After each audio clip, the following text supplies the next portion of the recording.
हिचा ज्यावेळी जन्म झाला हिच्या इथं डोळ्याला फूग होती. म्हणजे फूग नाही म्हणले हळूहळू कमी होऊन जाईल, काय अडचण नाही आहे. ठीक आहे म्हणलं. मग आम्ही पंढरपूरसुद्धा डॉक्टरांना दाखवलं. तर ते म्हणत होते की नाही हे थोडंसं मॉलिश करत चला, आपाप हे क्लिअर होऊन जाईल. मी सगळं होत असताना हे प्रोसिजर करत असताना डोळ्यांच्या डॉक्टरकडे गेलो. डोळ्यांच्या डॉक्टरकडे गेल्यानंतर त्यांना दाखवलं तर ते थोडं एक 15-20 दिवसाचं औषध देऊन बघितले. नाही म्हणले हे इन्फेक्शन आहे बेंगलोरकर, हे तुम्हाला ऑपरेटिव्ह केस आहे, ऑपरेट करावं लागणार आहे. मग त्यांच्याकडे घेऊन पण गेलो आम्ही. मग लास्ट मोमेंटला ते म्हणाले नाही तुम्ही 2-3 दिवसामध्ये डिसिजन घ्या, कारण का यामध्ये पस वगैरे साठवून हे दाबल्यानंतर पाणी डोळ्यातून बाहेर येतं. This baby who was diagnosed as lacrimal duct obstruction was seen by various pediatricians as well as ophthalmologists and was advised for needle puncture.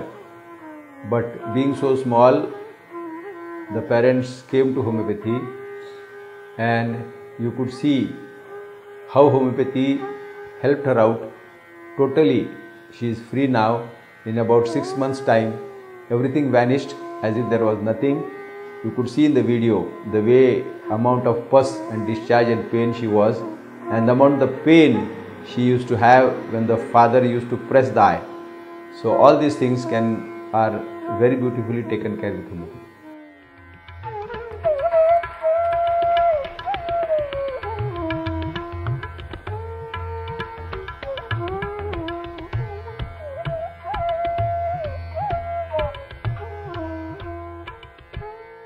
सगळ्या ट्रीटमेंटमध्ये बेस्ट ट्रीटमेंट होमिओपॅथी आहे. कारण होमिओपॅथीचे एकतर कॉस्टली पण नाही आहेत ट्रीटमेंट, आणि दुसरी गोष्ट त्वरित रिझल्ट मिळतात.